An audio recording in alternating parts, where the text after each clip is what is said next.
Hey everybody, Dean with BodyFit. Got another tip or trick video here for you. I apologize up front if I occasionally cough. I'm fighting off a bit of a cold and it's getting the best of me. But nevertheless, I wanted to get this video out because it's very important. I wanted to touch on, and this is going to be more of an educational piece, so those of you that do subscribe to the YouTube channel, first of all, thank you very much.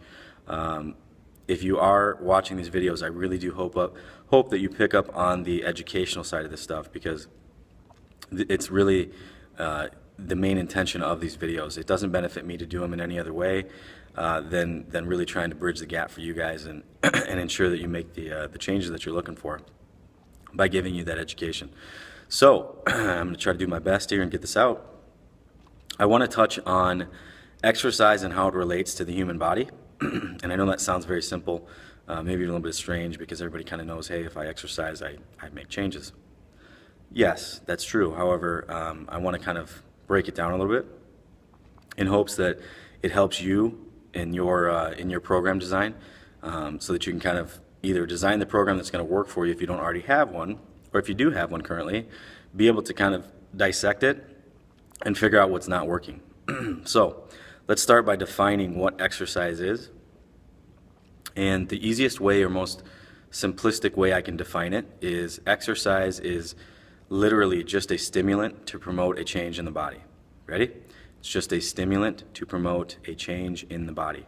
So with that thought process, with that definition, I'm going to use myself as an example or to show a mistake that a lot of people make. Now, let's say that with my program design right now, I'm a little bit out of shape, so I'd like to see a little bit of a reduction in body fat, and I'd like to put some muscle mass back on that I've kind of lost. So knowing that, moving forward, I've recently got back into Brazilian Jiu-Jitsu. Big shout out to Kaizen and Ryan. They do an amazing job there. They're off of Five and Haggerty. You got to check those guys out. I recently got back into it, and I joined them, and I don't know, it must have been a couple months by now. And I got to tell you, it absolutely kicks my butt when I do it. Literally to the point where I think, with the exception of maybe one time, I literally felt like I was going to get sick after. Now, we'll say for conversation that, excuse me, I went and did it on a Tuesday. And my program design that I laid out said on Tuesday I was supposed to resistance train and do cardio. Those are the two things I was supposed to accomplish that day. Now, I went to jiu-jitsu, had such a killer workout that I literally almost got sick. Most people would say, hey, man, that was a great workout. That's good for the day. That's all I needed. Now, going back to that definition, looking at it from a stimulant standpoint, what physical changes did that jiu-jitsu promote for me? It didn't promote an increase in muscle mass.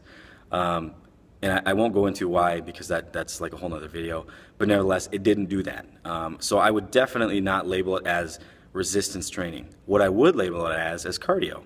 So it definitely took the place of the cardio that I need to get done that day, but it didn't take the place of the resistance. So I still need to get that resistance training in.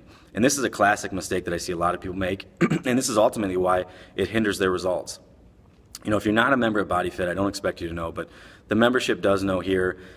This is why we talk about and why I preach a lot about pieces of the puzzle and making sure that you're doing or you're incorporating all those things. You're incorporating nutrition, you're incorporating your resistance training, you're incorporating your cardio.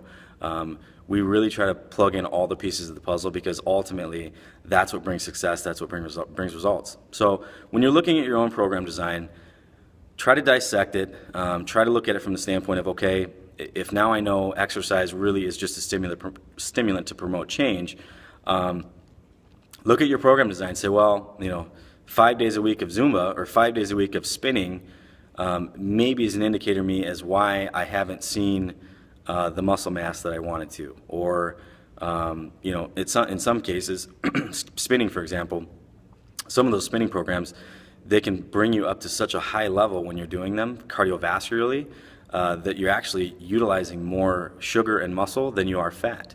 So if you're doing spinning, for example, and you're trying to really reduce body fat, be very mindful, because a lot of those programs are designed or they're intended to bring your heart rate so high that literally you're dipping into sugar and muscle as a source of energy, and that's a huge problem if you're trying to reduce body fat. So, anyways, I hope that helped. I hope that made sense. As always, give me the feedback.